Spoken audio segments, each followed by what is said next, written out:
नमस्करोमि हर नमः पार्वती पतये हर हर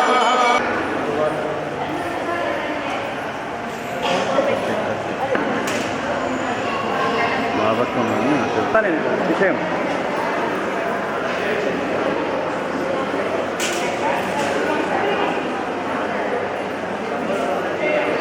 అమ్మమ్మ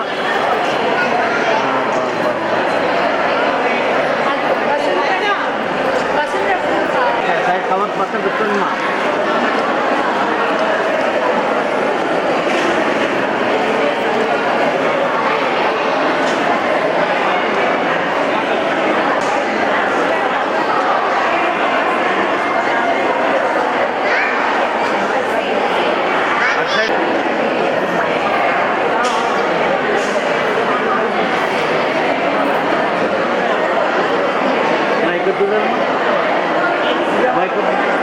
సుమంగళి దంపతులు ఆరోగ్యం కోసము, తర్వాత దాంపత్య సుఖం కోసము, అన్యోన్య దాంపత్య కోసము, మంచి సంతానం కలగడం కోసం కూడా ఈ నోము అనేది చేసుకుంటారనమాట. అంటే మన సైడ్ ఇటువంటి నోము లేదు, విజయవాడ అటు సైడ్ నోములు ఎక్కువ ఇటువంటి నోములు చేసుకుంటూ ఉంటారు. ఈ లక్షభస్మన నోము ఏ విధంగా చేసుకోవాలి అంటే 6 నెలలు ముందు అమ్మవారికి పూజ చేసుకొని గౌరీదేవికి, తర్వాత 6 నెలల తర్వాత 7వ మాసం మొదలైన తర్వాత అమ్మవారికి ఉద్యాపన అనేది చేసుకుంటారన్నమాట. లక్ష పసుపు కొమ్ములు తెచ్చుకొని అక్కడ అమ్మవారి గౌరీదేవిని ఆవాహన చేసుకొని నవగ్రహ దేవతలు, అష్టదిక్పాలకులు, పంచలోక పాలకులు, ఈ విధంగా దేవతలందరి మంటపారాధన అంతా కూడా ఆవాహన చేసుకొని పూజ చేసుకొని తర్వాత అమ్మవారిని ఆవాహన చేసుకొని అమ్మవారి యొక్క నామాలతో అర్చన చేసుకొని అమ్మవారి యొక్క కథతో ఇక నోమంతా కూడా పూర్తి చేసుకుంటారు. ఇది చేసుకోవడం వల్ల వాళ్ళకి యొక్క భర్త యొక్క ఆరోగ్యము, ఆయుష్ సమృద్ధిగా ఉంటుంది. తర్వాత ఎటువంటి సమస్యలున్నా, దాంపత్యంలో ఎటువంటి సమస్యలున్నా, గొడవలున్నా వాళ్ళ దాంపత్యం బాగుండడం కోసం కూడా ఇటువంటి నోములు చేసుకుంటూ ఉంటారు. అదేవిధంగా సంతానం కలగకుండా లేట్ అయినా ఆ సంతానం కలగడం కోసం, మంచి సంతానం కలగడం కోసం కూడా ఈ నోములు చేసుకుంటూ ఉంటారు. అదేవిధంగా కూడా పిల్లల యొక్క భవిష్యత్తు బాగా సమృద్ధిగా ఉండాలి, చదువులో ఉన్నతి కలగాలని చెప్పి ఇటువంటి నోములు కూడా చేసుకుంటూ ఉంటారు. అదేవిధంగా భర్త ఎక్కువ ఉద్యోగంలో ఇంటి పట్టు రాకున్నటువంటి ఉద్యోగంలో చేస్తున్నటువంటి భర్తకు యొక్క ఆయుష్ కోసము, ఆరోగ్యం కోసం స్త్రీలు కూడా వాళ్ళ సుమంగళి యోగాన్ని కాపాడుకోవడం కోసం కూడా ఇటువంటి నోములు చేసుకుంటూ ఉంటారు. కాబట్టి ఇది నిత్య గౌరీ నోము అని దీనికి పేరు. ఈ నోము చేసుకోవడం వల్ల కూడా ఇటువంటి ఫలితాలన్నీ లభిస్తాయి. ఇది ఈరోజు మన అమ్మవారిశాలలో కడపలో మనమంతా కలుసుకొని చేసుకోవడం కూడా మన యొక్క అదృష్టం. వాళ్ళు వచ్చి అక్కడ అంతా నోము చేసుకొని ఇక్కడికి వచ్చి వాళ్ళు పూజ చేసుకొని వాళ్ళ యొక్క అనుగ్రహం మనపైన కూడా, అమ్మవారి యొక్క అనుగ్రహం మన మీద కూడా కలిగేదానికి మనందరినీ కూడా కలుపుకొని ఇక్కడ ఈ నోము చేసుకుంటూ ఉన్నారు. నోము అయిన తర్వాత ఉద్యాపన పూజ అంతా చేసుకొని ఆ నోము యొక్క పసుపు కొమ్ములు కూడా అందరికీ దానం చేస్తారన్నమాట. నోము ఆ వాయినం మాదిరి ఇస్తూ ఉంటారు. అవి తీసుకోవడం వల్ల కూడా మంచి ఆరోగ్యాన్ని ప్రసాదిస్తుంది. కాబట్టి అమ్మవారి యొక్క అనుగ్రహం కొరకు ఇటువంటి పూజలన్నీ కూడా చేసుకుంటూ ఉంటారు. స్వస్తి.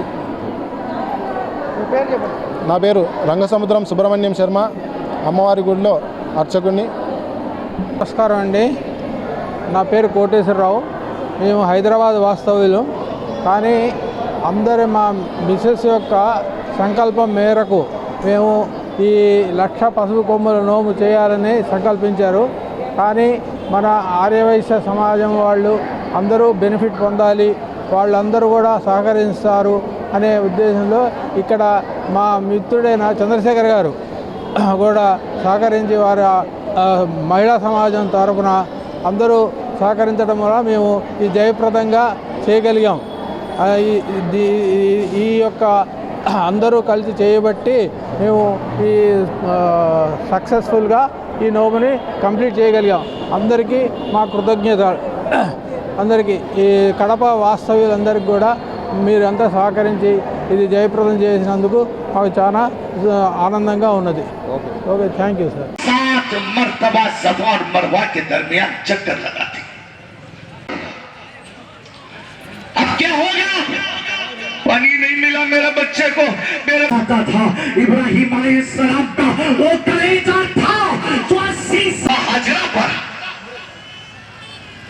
मेरी माँ खुदा रहमत नाजिल करे, इस्माइल की माँ हाजिरा फातिमा मसरत में जो मुड़ती है उन अदाओं को जिंदा जाविद बनाकर हुज्जाज इकराम पर अपनी पसंदीदा चीज को बारगाह नेज़्दी में कुर्बान कर। इसके अलावा 10वीं ज़िलहज्जा की शब वही पुकारने वाला, वही आवाज देने वाला, आवाज अकबर।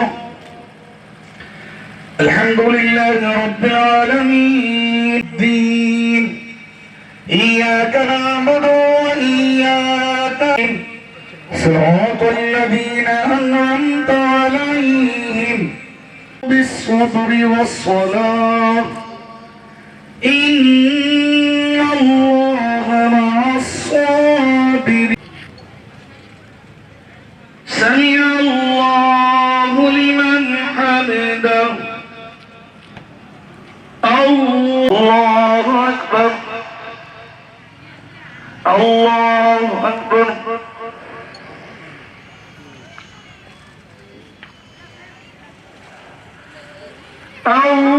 अल्लाहु अकबर। अल्लाहु अकबर। अल्लाहु अकबर। अल्लाहु अकबर।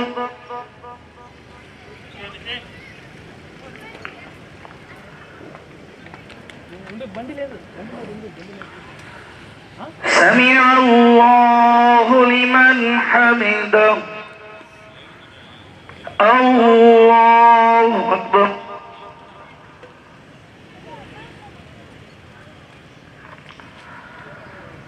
الله أكبر الله أكبر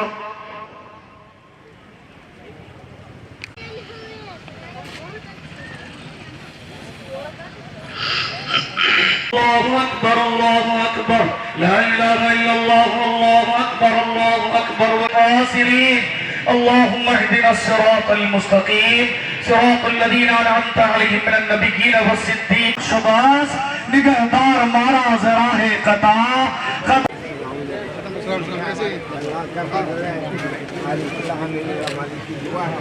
يا مجير يا مجير اللهم إنا نسألك إيمانا مستقيما الحمد لله الذي عافاني مما ابتلاك به وفضلني على كثير من రహమతుల్లాహి వబరకాతుహు అందరికీ కూడా నమస్కారాలు.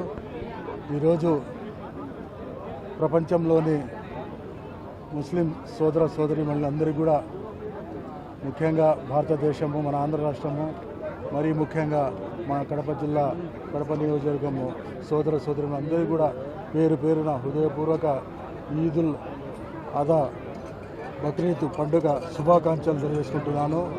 ఈరోజు ఎంతో ప్రాముఖ్యతమైన రోజు. ఈరోజు ప్రపంచానికే ఒక దిక్సూచి చూపించిన రోజు. ఆ రోజు వచ్చేసి ఇబ్రహీము సల్లల్లాహు అలైహి వసల్లంకు ఆ రోజు ఆ అల్లాహకు తనకిష్టమైన ఒక వస్తువుని ఇమ్మని చెప్తే ఆ రోజు తన కొడుకు సైతము ఆయన ఇచ్చేదానికి కుర్బానీ ఇచ్చేదానికి ఆయన పూనుకున్న రోజు. ఆ జుబా చేసేటప్పుడు ఆ అల్లానే ఆయనకు కరుణించి ఆయన యొక్క ప్రార్థనలను ఆలకించి ఎంతో ఈ ప్రపంచానికే ఒక దిక్సూతిగా మార్గదర్శిగా చూపించిన రోజు ఈరోజు. చాలా పవిత్రమైన రోజు. నేను ముఖ్యంగా ప్రజలందరూ కోరుకునేది ఏమంటే స్వార్థం ఎడనాడి కేవలం తన కుటుంబ సభ్యులు తన భార్య బిడ్డలు మాత్రం చూసుకోకుండా ఎదుటివారు ఏ విధంగా ఉన్నారు, మన ఇరుగు పొరుగు వారు ఏ విధంగా జీవనం సాగిస్తున్నారు, వారి యొక్క కష్ట నష్టాల్లో పాల్గొని సహాయం చేస్తేనే నిజమైన భక్తి ప్రార్థన ఆ అల్లా యొక్క కృప కూడా మనకు దక్కుతుంది. ఈరోజు వచ్చేసి ప్రపంచంలో అంతా కూడా శాంతి సౌభాగ్యాలతో మొత్తం కూడా ముఖ్యంగా మన భారతదేశము ఆంధ్ర రాష్ట్రం అన్ని రంగాల్లో కూడా అగ్రగామిగా ప్రపంచంలోనే అగ్రగామిగా నిలబడాలని చెప్పి కూడా ఆ అల్లాను భగవంతుని ప్రార్థిస్తూ మరి ఒకసారి ప్రతి ఒక్కరికి కూడా ఈదుల్ అదా బక్రీద్ పండుగ శుభాకాంక్షలు తెలియజేసుకుంటున్నాను. జై హింద్. మానవ బంధాలు అనుబంధాలకు ప్రతీక బక్రీద్ పండుగ, మరి త్యాగానికి ప్రతీక బక్రీద్ పండుగ. మరి కడప నగరంలో ఈరోజు సంతోషంగా ముస్లిం సోదరులందరితో కూడా బక్రీద్ పండుగలో పాల్గొని వాళ్ళందరితో కూడా ఈ ఆనందాన్ని పంచుకున్నందుకు చాలా సంతోషంగా ఉంది. ప్రపంచవ్యాప్తంగా జరుగుతున్న ఈ బక్రీద్ పండుగ పురస్కరించుకొని ప్రతి ముస్లిం సోదరీమణులకు కుటుంబ సభ్యులకు ప్రతి ఒక్కరికి కూడా బక్రీద్ శుభాకాంక్షలు తెలియజేసుకుంటూ సలాం లేకుం సబ్కో. ముస్లిం సోదర సోదరీమణులందరికీ కూడా ముఖ్యంగా భారతదేశము మన ఆంధ్ర రాష్ట్రము మరీ ముఖ్యంగా మన కడప జిల్లా కడప నియోజకవర్గము సోదర సోదరులందరికీ కూడా పేరు పేరున హృదయపూర్వక ఈదుల్ అదా బక్రీద్ పండుగ శుభాకాంక్షలు తెలియజేసుకుంటున్నాను. ఈరోజు ఎంతో ప్రాముఖ్యతమైన రోజు. ఈరోజు ప్రపంచానికే ఒక దిక్సూచి చూపించిన రోజు. ఆ రోజు వచ్చేసి ఇబ్రహీము సల్లల్లాహు అలైహి వసల్లంకు ఆ రోజు ఆ అల్లాహకు తనకిష్టమైన ఒక వస్తువుని ఇమ్మని చెప్తే ఆ రోజు తన కొడుకు సైతము ఆయన ఇచ్చేదానికి కుర్బానీ ఇచ్చేదానికి ఆయన పూనుకున్న రోజు. ఆ జుబా చేసేటప్పుడు ఆ అల్లానే ఆయనకు కరుణించి ఆయన యొక్క ప్రార్థనలను ఆలకించి ఎంతో ఈ ప్రపంచానికే ఒక దిక్సూతిగా మార్గదర్శిగా చూపించిన రోజు ఈరోజు. చాలా పవిత్రమైన రోజు. నేను ముఖ్యంగా ప్రజలందరూ కోరుకునేది ఏమంటే స్వార్థం ఎడనాడి కేవలం తన కుటుంబ సభ్యులు తన భార్య బిడ్డలు మాత్రం చూసుకోకుండా ఎదుటివారు ఏ విధంగా ఉన్నారు, మన ఇరుగు పొరుగు వారు ఏ విధంగా జీవనం సాగిస్తున్నారు, వారి యొక్క కష్ట నష్టాల్లో పాల్గొని సహాయం చేస్తేనే నిజమైన భక్తి ప్రార్థన ఆ అల్లా యొక్క కృప కూడా మనకు దక్కుతుంది. ఈరోజు వచ్చేసి ప్రపంచంలో అంతా కూడా శాంతి సౌభాగ్యాలతో మొత్తం కూడా ముఖ్యంగా మన భారతదేశము ఆంధ్ర రాష్ట్రం అన్ని రంగాల్లో కూడా అగ్రగామిగా ప్రపంచంలోనే అగ్రగామిగా నిలబడాలని చెప్పి కూడా ఆ అల్లాను భగవంతుని ప్రార్థిస్తూ మరి ఒకసారి ప్రతి ఒక్కరికి కూడా ఈదుల్ అదా బక్రీద్ పండుగ శుభాకాంక్షలు తెలియజేసుకుంటాం. కడప ప్రజలకి అందరికీ బక్రీద్ శుభాకాంక్షలు. ఈ బక్రీద్లో అందరూ సుఖంగా బక్రీద్ పండుగ జరుపుకోవాలని కోరుకుంటున్నాను. కడప జిల్లా ప్రజలకు అందరికీ బక్రీద్ శుభాకాంక్షలు నా తరపు నుంచి, నా పార్టీ తరపు నుంచి. నమస్కారం. గమనించండి, 2019లో అప్పుడే పార్టీ అధ్యక్షుడు అప్పుడే ఎంపీ క్యాండిడేట్గా అనౌన్స్ చేశారు. వీటి పట్ల ప్రజల యొక్క సంతృప్తికరమైనటువంటి స్థాయి 90% మించి ఉంటుందని అనేక సర్వేలు చెప్పాయి. మొదటిసారి ప్రభుత్వ పెద్దలందరూ కూడా ఎవరికైతే నామినేటెడ్ పోస్ట్ ఇచ్చారో వాళ్ళందరి మీద సర్వే చేస్తే అన్ని పార్టీలు సంయుక్తంగా చెప్పినటువంటి మాట 90% సంయుక్తంగా ఖచ్చితమైనటువంటి అర్హత కలిగినటువంటి వ్యక్తులకి ఇచ్చారు అని చెప్పి చెప్పడం ఏదైతే ఉందో కూటమి నాయకత్వం నామినేటెడ్ పదవులు పొందినటువంటి వాళ్ళందరూ కూడా అందరికీ అందుబాటులో ఉండి కూటమికి మంచి పేరు తెస్తారని ఆశిస్తూ సెలవు తీసుకుంటున్నా. భారత్ మాతాకి. చంద్రబాబు గారి నాయకత్వం, పవన్ కళ్యాణ్ గారి నాయకత్వం, నరేంద్ర మోడీ గారి నాయకత్వం.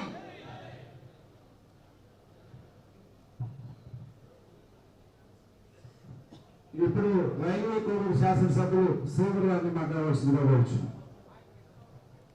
అందరికీ నమస్కారం తెలియజేస్తున్నాను. అదేవిధంగా ఇవాళ డిసిసి బ్యాంక్ చైర్మన్గా నారాయణ గారికి, అదేవిధంగా రైల్వే కోడూరు నుంచి డిసిఎంఎస్ చైర్మన్గా బాధ్యతలు ప్రమాణస్వీకారం చేస్తున్న వాళ్ళందరికీ కూడా ప్రకాశ్ గారికి, అదేవిధంగా జనసేన పార్టీ తరఫున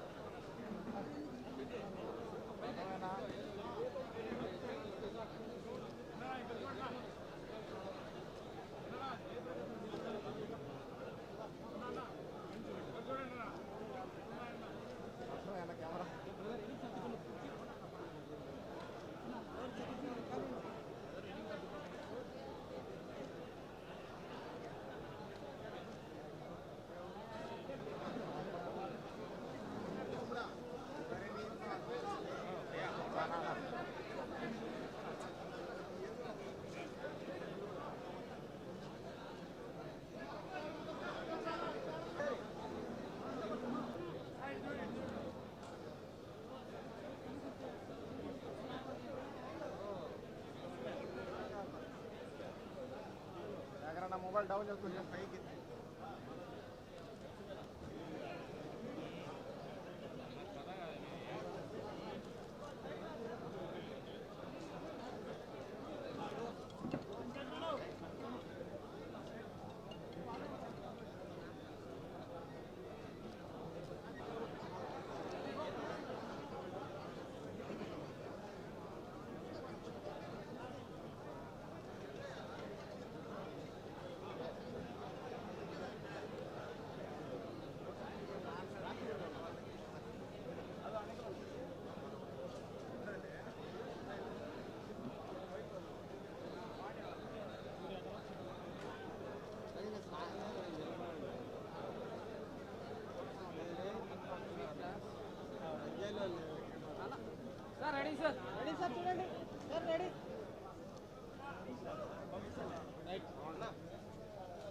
ఉమ్మడి కడప జిల్లా DCMS చైర్మన్గా నియమించినందుకు ముఖ్యమంత్రి చంద్రబాబు నాయుడు గారికి మరియు మా అన్న లోకేష్ అన్న గారికి ధన్యవాదాలు తెలియజేసుకుంటున్నాను.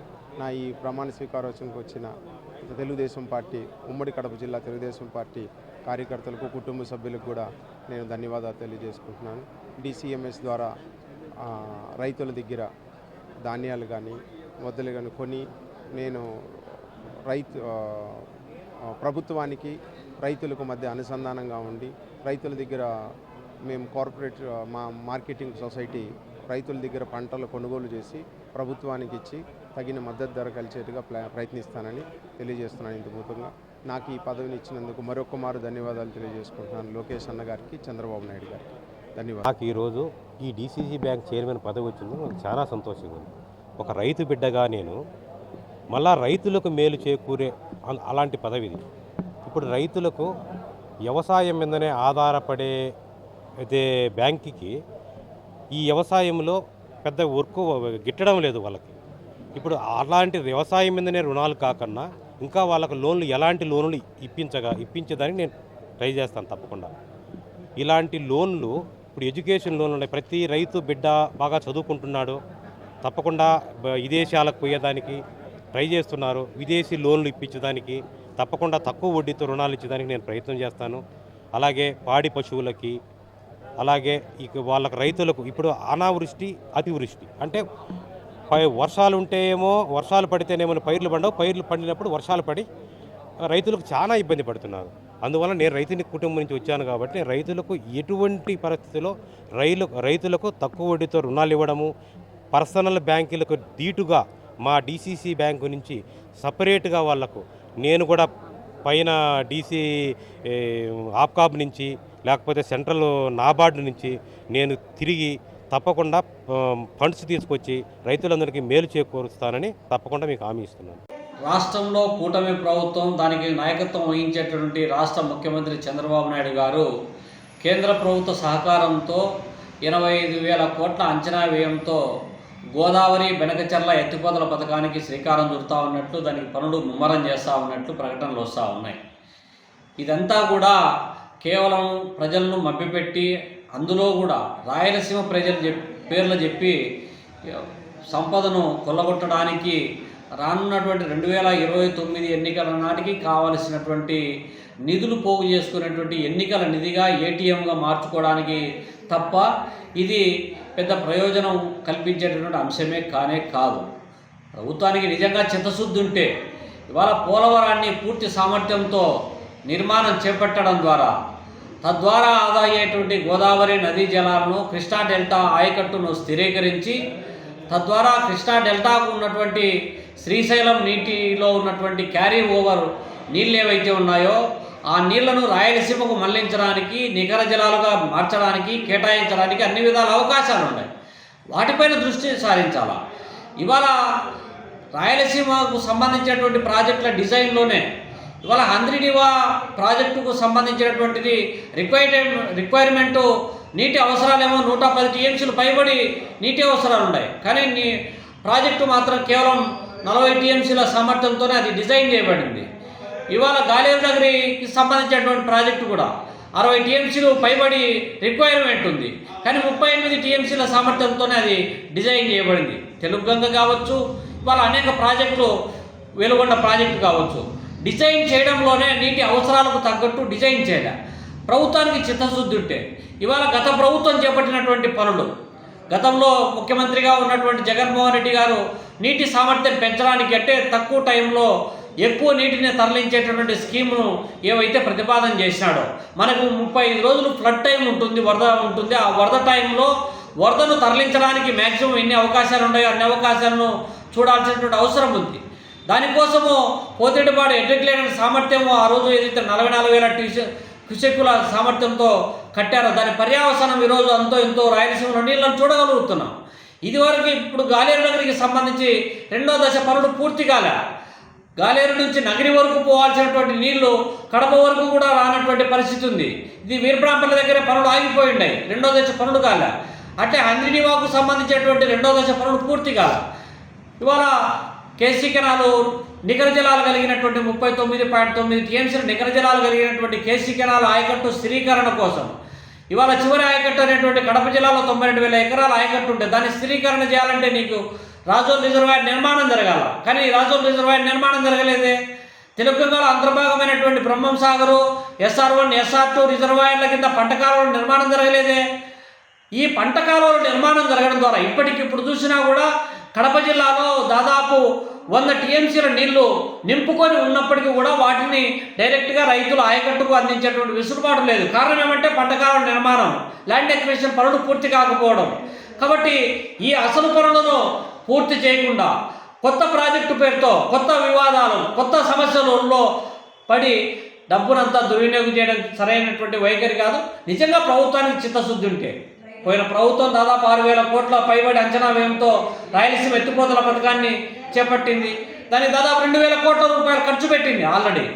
ఇంకొక 4,000 కోట్ల రూపాయలు ఖర్చు చేస్తే వరద వచ్చిన సమయంలో వృధాగా పోయేటువంటి సముద్రం నీళ్లను ఇవాళ కుందు నది కావచ్చు, బెనకచెర్ల నుంచి శ్రీశైలం కుడికాలువ కావచ్చు, లేకపోతే గాలేరు నగరి వరదకాలం కావచ్చు, తెలుగుగంగ కావచ్చు, వీటన్నిటినీ నీటిలతో పంపిణీ చేసి మొత్తం ప్రాజెక్టులంతా నింపడానికి అవకాశం ఉన్నటువంటి ప్రాంతం. కానీ అవన్నీ కూడా కంప్లీట్ చేయకుండానే అసలు వదిలేసి కొసరు పట్టుకొని ప్రభుత్వం మారినప్పుడు ఈ స్కీమ్స్ అన్నీ మార్చుకొని గత ప్రభుత్వం కొన్ని వేల కోట్ల ఖర్చు చేస్తే ఈ ప్రభుత్వం వాటితోనికి పోవడంలే. మళ్ళీ ఈ ప్రభుత్వం వచ్చిన తర్వాత కొన్ని కొత్త ప్రాజెక్టులు స్టార్ట్ చేస్తుంది, మళ్ళీ ఇంకొక ప్రభుత్వం వస్తుంది, ఈ ప్రాజెక్టులు పక్కన పెట్టి కొత్త ప్రాజెక్టులు చేస్తుంది. ఈ వైఖరి సరైంది కాదు. అల్టిమేట్గా రాయలసీమ పట్ల చిత్తశుద్ధి ఉంటే పాలక ప్రభుత్వం రాయలసీమ ఎత్తిపోతల పథకాన్ని చేపట్టాలి. శ్రీశైలం కనీస నీటి మట్టాన్ని 854 అడుగులు అమలు చేయాలి. రాయలసీమలో ఉన్నటువంటి ప్రాజెక్టులన్నింటినీ 2వ దశ పనులు పూర్తి చేయాలి. వాటి పంట కాలువలు పూర్తి చేయాలి. ప్రతి గ్రామానికి త్రాగునీరు, ప్రతి ఎకరాకు సాగునీరు అందిస్తే నిజంగా ప్రభుత్వం చిత్తశుద్ధి ఉన్నట్లు స్పష్టమవుతుంది. అట్లా కాకుండా కేవలం ప్రజలను, రాయలసీమ ప్రజలను మోసం చేసి మభ్యపెట్టి తద్వారా ఎన్నికల నిధి కోసం మీరు పడేటువంటి పాటలు ప్రజాక్షేత్రంలో ఖచ్చితంగా వాటిని ఎండగడతామని చెప్పి కూడా హెచ్చరిస్తా ఉన్నాం. వీరపోగు రవి, SFI జిల్లా ప్రధాన కార్యదర్శి. ఈరోజు ఏదైతే మన కడప జిల్లాలో ఉన్నటువంటి ప్రైవేట్ మరియు కార్పొరేట్ విద్యా సంస్థలు విపరీతంగా పుస్తకాల పేరుతో, అడ్మిషన్ల పేరుతో అక్రమ అడ్మిషన్లు ప్రారంభిస్తూ పాఠశాలలు ప్రారంభించక ముందే ఈరోజు ఈ యొక్క లక్షల వేల రూపాయలు దోపిడీకి గురి చేస్తున్నారు. దీనిపై నుంచి విద్యార్థుల తల్లిదండ్రులపైన చాలా భారం పెరిగి ఈరోజు చదువుకు దూరం అయ్యేటువంటి పరిస్థితి కనిపిస్తూ ఉంది. ఈరోజు ఇన్ని జరుగుతున్నా కూడా ఇన్ని దోపిడీ అరికట్టాలని చెప్పేసి మేము SFIగా కోరుతా ఉన్నా కూడా, అనేక ఉద్యమాలు చేస్తున్నా కూడా ఈరోజు జిల్లాలో ఉన్నటువంటి విద్యాశాఖ అధికారులు నిద్రమత్తులో నుంచి రావడం చెప్పేసి మేము ఒకటే హెచ్చరిస్తున్నాము. ఇప్పటికైనా కూడా కడప జిల్లాలో ఏదైతే నియోజక కేంద్రాల్లో కానీ మండల స్థాయిలో కానీ ప్రతి ఒక్క విద్యా సంస్థలు కూడా దోపిడీకి గురవుతున్నారు. విద్యార్థులు దీనివల్ల చాలా భారం పెరిగి చాలా బాధపడుతున్నారు. విద్యార్థులు వాళ్ళ యొక్క తల్లిదండ్రులు ఈరోజు రోజు పనివారి పోయి ఈరోజు పిల్లలు చదువుకోవచ్చు ఉద్దేశం కలుగుతూ ఉంది. కానీ విద్యా సంస్థల దగ్గరికి వెళ్తే వేల రూపాయలు, లక్షల రూపాయలు కట్టమని చేస్తూ, లేకపోతే మీకు అడ్మిషన్ అని చెప్పేసి మొక్కనే చెప్తున్నారు. అంటే ఈరోజు మన కడప జిల్లాలో చదువును వ్యాపారంగా పెట్టుకొని కోట్ల రూపాయలు సంపాదించుకొని ఈరోజు అన్యాయానికి గురవుతున్నటువంటి విద్యా సంస్థల పైన చర్యలు తీసుకోని చెప్పేసి మేము భారత విద్యార్థి ఫెడరేషన్ SFI కడప జిల్లా కమిటీతో కలిపిన మేము ఒకటే డిమాండ్ చేస్తున్నాము. ఈరోజు ప్రధానంగా ప్రైవేట్ విద్యా సంస్థలు అయితే మరియు ఈరోజు పుట్టగొడుగులాగా అనేక ప్రాంతాల్లో, అన్ని మండల స్థాయిలో కానీ ఎక్కడ పడితే అక్కడ పాఠశాలలు నిర్మించుకుంటూ దోపిడీకి గురవుతున్నారు. అదేవిధంగా ఈరోజు కడప నగరంలో ముఖ్యంగా ఈరోజు నారాయణ చైతన్య వంటి ఒక్కొక్క బ్రాంచులుగా సంవత్సరానికి 5-6 బ్రాంచులుగా ఏర్పడి ఈరోజు నారాయణ చైతన్య సంబంధించి అయితే ఈరోజు 11 బ్రాంచులు, నారాయణ సంబంధించి 5 నుంచి 10 సంఖ్యలో పెరిగి ఈరోజు ఈ యొక్క కడప నగరంలో ఉన్నటువంటి పేద విద్యార్థుల దగ్గర వాళ్ళ రక్తం పీడించు, వాళ్ళ తల్లిదండ్రుల యొక్క రక్తం పీడిస్తున్నటువంటి పరిస్థితి కనిపిస్తూ ఉంది. ఇప్పటికైనా మేము ఒకటే ముక్కుసూటిగా SFIగా మేము తెలియజేస్తున్నాం. ఈ యొక్క జిల్లాలో ఉన్నటువంటి విద్యాశాఖ అధికారులు ఖచ్చితంగా దీని మీద స్పందించి ఏదైతే పుస్తకాల దోపిడీ చేసినటువంటి కార్పొరేట్ విద్యా సంస్థల పైన చర్యలు తీసుకోవాలి. అదేవిధంగా పుస్తకాలు స్వాధీనం చేసుకోవాలి. అదేవిధంగా ఈ యొక్క విద్యా సంస్థలను సీజ్ చేయాలని చెప్పేసి మేము ఒకటే డిమాండ్ చేస్తున్నాం. లేని పక్షంలో రేపటి నుంచి భవిష్యత్తులో ఖచ్చితంగా కూడా ప్రతి ఒక్క నియోజక కేంద్రాల్లో మండల స్థాయిలో కూడా ఖచ్చితంగా మా ఎస్ఎఫ్ఐ నాయకత్వం తనిఖీ చేసి ఏ అక్రమాలకు పాల్పడుతున్నటువంటి ఈ యొక్క సంస్థలను ఖచ్చితంగా అడ్డుకొని ఆ యొక్క దోపిడీ అరికట్టని చెప్పేసి మేము ఒకటే పోరాడతామని చెప్పేసి తెలియజేస్తూ, అదేవిధంగా ఈ రాష్ట్రంలో అనేక విధాలుగా ఈ యొక్క మా ఎస్ఎఫ్ఐ నాయకత్వంతో కూడా ప్రతి ఒక్క ఇన్స్టిట్యూట్ దగ్గరికి వెళ్ళి ఈరోజు అడ్డుకోవడం జరుగుతుంది. కానీ ఈరోజు ఇంత దినపత్రికలో పడుతోంది, ప్రెస్లలో వస్తుంది, తర్వాత అనేక గ్రూపులలో వస్తుంది. కానీ ఈరోజు రాష్ట్ర విద్యాశాఖ మంత్రి నారా లోకేష్ గారు ఏం చేస్తున్నారని చెప్పేసి మేము ఒకటే సూటిగా అడుగుతున్నాం. అదేవిధంగా ఈరోజు ఏదైతే నాడు చెప్పినటువంటి పవన్ కళ్యాణ్ గారు మేము అధికారంలోకి వచ్చిన వెంటనే కార్పొరేట్ విద్యా సంస్థలను అరికడతాము, వారిని సీజ్ చేస్తామని చెప్పేసి ప్రగతిబంధంగా పలికారు. మరి ఈ రోజు సంవత్సరమైంది అధికారంలోకి వచ్చి మరి ఏం చేస్తున్నారు, ఆయన ఎక్కడున్నారో కూడా ప్రస్తుతం తెలియదు. పేరుకేమో ఉప ముఖ్యమంత్రి. కానీ ఈరోజు ఈ యొక్క అరాచకాలను మరియు అనేక కార్పొరేట్ విద్యా సంస్థలు అయితే అనేక దఫాలుగా గత సంవత్సరాల నుంచి కూడా ఈరోజు అనేక మంది వేల మంది విద్యార్థులు చనిపోతున్నా కూడా ఈరోజు రాష్ట్ర ప్రభుత్వాలు ఏ ప్రభుత్వం వచ్చినా కూడా కనీసం ఆ యొక్క విద్యా సంస్థలపై చర్యలు తీసుకోకపోవడం అనేది చాలా బాధాకరం. ఈరోజు నారాయణ విద్యా సంస్థకు సంబంధించి ఎంతో మంది విద్యార్థులు చనిపోయారు. కేవలం ఈ రోజు అధికారంలో ఉన్నటువంటి నారాయణ గారు అధికారంలో ఉన్నారని చెప్పేసి ఈరోజు ఈ యొక్క నారా లోకేష్ కానీ మరియు ఇతర రాష్ట్ర ముఖ్యమంత్రి కానీ ఏమాత్రం చర్యలు తీసుకోకపోవడంపై మేము చాలా అనుమానం వ్యక్తం చేస్తున్నాయి. ఈరోజు మొదటిగా ఏంటంటే ఈరోజు కార్పొరేట్ శక్తులకు రాష్ట్ర కేంద్ర ప్రభుత్వాలు కొమ్ము కాస్తూ ఉన్నాయి. దీన్ని మీరు ఒకసారి గమనించాలి. ఎందుకంటే మన రాష్ట్రంలోనే చదువులో మన రాష్ట్రం కూడా చాలా వెనుకబడతా ఉంది. ఈ విధంగా కేవలం మీ యొక్క రాష్ట్ర ప్రభుత్వాలు చేస్తున్నటువంటివి ఇలాంటి లోపాలే తప్పక మరొకటి లేదు. ఇప్పటికైనా కూడా రాష్ట్ర విద్యాశాఖ మంత్రి కానీ మరియు జిల్లాలో ఉన్నటువంటి విద్యాశాఖ అధికారులు కానీ ఇప్పటికైనా స్పందించి ఈ యొక్క దోపిడీని అరికట్టాలని చెప్పేసి, లేని పక్షంలో పెద్ద ఎత్తున ఆందోళనకు దిగుతామని చెప్పేసి మేము డిమాండ్ చేస్తూ